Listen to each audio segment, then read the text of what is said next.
Former captain Salman Bhatt साहब हमारे साथ स्टूडियो में मौजूद हैं, इसके साथ सही है। वेलकम बोथ ऑफ यू जी। बहुत शुक्रिया भट्ट साहब, 127 रन से हमने ये मैच अपने नाम कर लिया और ये बड़ा अच्छा लगता है। हम बदतरीन शिकस्त हमें साउथ अफ्रीका में जिस तरह से हुई है, उसके बाद 127 रन से अपने होम ग्राउंड में जीतना, पहले तो इस पर कमेंट कर दे ओवरऑल इस मैच के सिनेरियो, देन फिर हम डिटेल डिस्कशन में आते हैं। Thank you Hamza. सबसे पहले तो बहुत ज़रूरी था कि पाकिस्तान जो है ना वो स्टेबिलिटी का फैक्टर आए, और स्टेबिलिटी जुड़ी होती है आपकी परफॉर्मेंसेस से, और परफॉर्मेंसेस में सबसे ज़्यादा जो चीज़ मैटर करती है वो आपकी टीम की हार या जीत होती है। और हमने देखा कि पिछले बहुत सारे टाइम से पाकिस्तान जो था टेस्ट क्रिकेट के अंदर बहुत ज़्यादा डगमगाए हुए थे, क्योंकि ओवरसीज़ तो बहुत सारी एशियन टीम्स जाके स्ट्रगल करती हैं, तकरीबन सभी करती हैं, लेकिन घर में जो पाकिस्तान के हालात थे वो बहुत ऐसे के काबिल तशवीश थे कि हर बंदा के जी घर में नहीं जीतते, घर में नहीं। फिर हमने एक बहुत बड़ी एक कैंपेन देखी कि इधर तो पिचेज ही नहीं सही, हमारी तो मिट्टी में जान ही नहीं है, तो हमें तो बाहर से मिट्टी लानी पड़ेगी, ठीक है।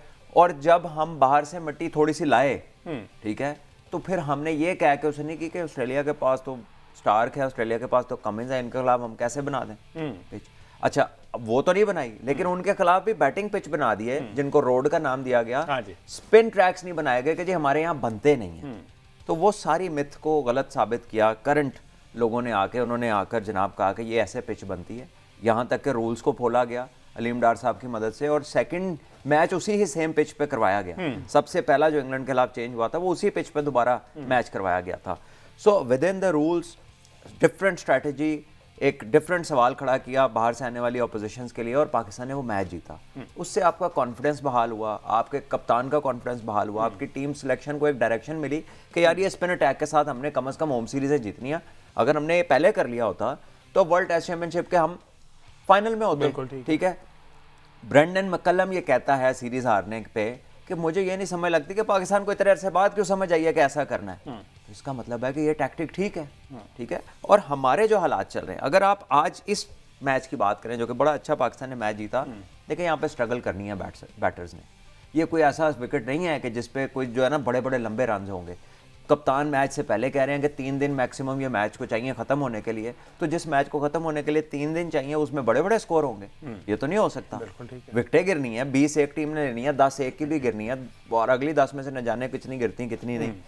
तो पाकिस्तान के लिए जीत जरूरी थी। पाकिस्तान के फास्ट बॉलर की वर्कलोड मैनेजमेंट जरूरी है। सर पे आपके खड़ी है चैंपियंस ट्रॉफी, फिर आप रिहैब से लड़के वापस आ रहे हैं तो वो उस तरह वापस नहीं आ रहे जितना एक्सपेक्टेड था। शाहीन आए बड़ी स्लो प्रोग्रेस के साथ, हसनैन अभी वापस आए हैं, हारिस रऊफ की थोड़ी सी फॉर्म ऑस्ट्रेलिया में हमने बेहतर देखी, और साउथ अफ्रीका में फिर पाकिस्तान ने जब सीरीज जीती, तो पाकिस्तान को प्रिजर्व भी करनी है चीज़ें। तो स्ट्रेटेजिकली भी ये फैसला ठीक है, जीत के लिहाज से भी ये फैसला ठीक है, और पाकिस्तान के जो करंट रिसोर्सेज हैं उनको देखते हुए भी ये फैसला ठीक है। तो मेरे ख्याल इस पर जो तनकीद हो रही है वो इस बराए तनकीद हो रही, क्योंकि इसके अलावा अभी पाकिस्तान के पास इमीडिएट हल कोई नहीं है। इसका जो इमीडिएट हल है वो अगर आप हमसे पूछते हैं तो हम आपको भी उसका प्लान बता देते हैं कि वो आपको डोमेस्टिक क्रिकेट में करैक्टराइजेशन करनी है पिचेस की। अच्छा, अभी तनकीद की बात की, उसके बाद मैं सही की तरफ में आता हूँ और ये स्टैट्स जानने की कोशिश करते हैं, क्योंकि विक्ट्री के सेंस में से कहा जा रहा है। मुझे बताएं कि अब किसी ना किसी तरीके से तो तनकीद होनी है ना, ठीक है, तनकीद बराए तनकीद ही चाहे अगर होनी है। टैक्टिक्स की आपने बात की है, कहा यह जा रहा है कि आपने स्पिनिंग ट्रैक बना लिए, आपके 5-1 ने ले लिए, 5-1 ने ले लिए, 10 आउट कर दिए, या 5-4-1 ले, फास्ट बॉलर ने कोई नहीं आउट किया। फिर आप जब अदर कंडीशन में जाते हैं, आपने हाल देखा अपना ऑस्ट्रेलिया में क्या हुआ, आपने हाल देखा अपना साउथ अफ्रीका में क्या हुआ।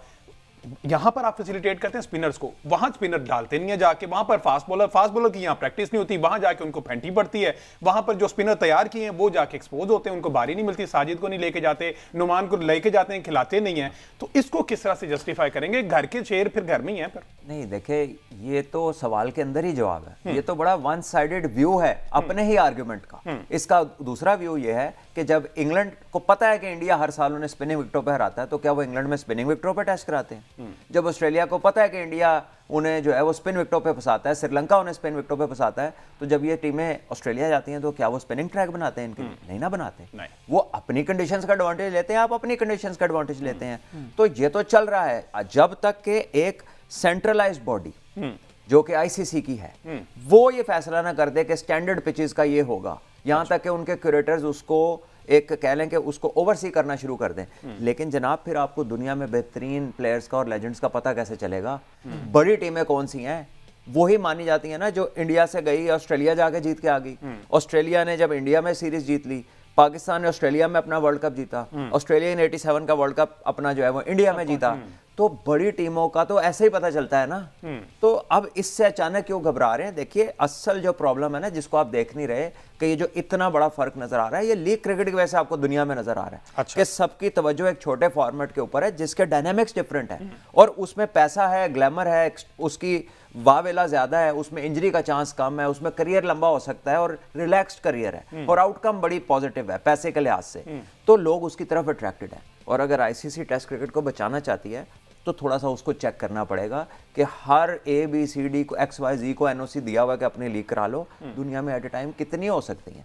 कुछ स्टैंडर्ड, बजाय कि आप टेस्ट को 2 टायर करें, चले कर लें अगर वो आपके फाइनेंशियल पर्पसेस के लिए काम आता है, थोड़ा सा लीग क्रिकेट को भी देखें कि सारी दुनिया को लीग कराने की NOC दे देनी है, ठीक है? या फिर सारी दुनिया में आपके टॉप 8 जो इंटरनेशनल टीम्स हैं उनके प्लेयर्स पार्टिसिपेट करेंगे, तो फिर इंटरनेशनल क्रिकेट का स्टैंडर्ड तो सफर करेगा। हाँ। अच्छा, आपने बात की है ना कि अभी इंग्लैंड की एग्जांपल दी, ऑस्ट्रेलिया की एग्जांपल दी, जरा ये बताएं ना कि वहां पर फास्ट बॉलर, ठीक है, मार्क वुड, एंडरसन, ब्रॉड वगैरह विकेट्स लेते थे। ऑन दी अदर हैंड हमने मोइन अली, आदिल रशीद और दीगर स्पिनर्स को भी आउट करते देखा है। ये इंटायरली स्पिन के लिए फ्रेंडली विकेट है। फास्ट बॉलर्स को वहां पे मदद मिलती नहीं किसी तरीके से। पाकिस्तानी, हालांकि पहली इनिंग्स में उनके फास्ट बॉलर्स ने अच्छा वहां पे परफॉर्म किया है, वहां पे सीम स्विंग मिला हमें देखने को, लेकिन ये पाकिस्तानी फास्ट बॉलर्स नाकाम हो जाते हैं यहाँ पे। क्योंकि हमारे फास्ट बॉलर्स की डेफिशिएंसी ये स्पिन विकेटें नहीं है, इनकी डेफिशिएंसी करियर में lack of first class cricket है। अच्छा। आपके प्लेयर फर्स्ट क्लास, आपके वसीम वकार, शोएब अख्तर, इनको क्यों बड़े नामों में वसीम वकार को स्पेशली इमरान भाई को रखा जाता है या सरफराज नवाज साहब को?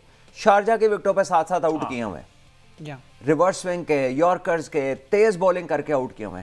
करंटली आपके पास वो वाले फास्ट बॉलर नहीं है, ये हकीकत है।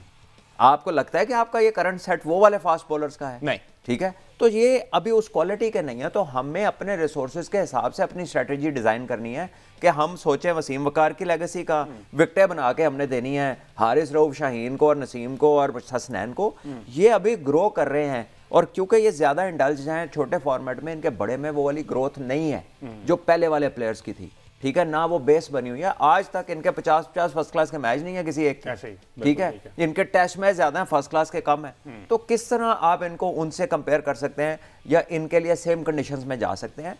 तो ये रौला डालना, ठीक है, इससे रोजी रोटी बहुत लोगों की जुड़ी है, लेकिन इसके पीछे कोई लॉजिक होनी चाहिए, कोई दलील होनी चाहिए। खाली रौला ही ना डाली जाए, वरना it becomes a noise, and noise is not pleasing on the years. ठीक है जी। अहमद सईद साहब, रिकॉर्ड वैसे हमने देखा, क्विकेस्ट विक्ट्री आपने कहा कि ये टेस्ट की पाकिस्तान के लिए है, और हमने देखा कि पूरे इन 3 दिन में सिर्फ और सिर्फ 177 ओवर्स हुए हैं। मजीद क्या डिटेल्स हैं स्टैट्स के हवाले से?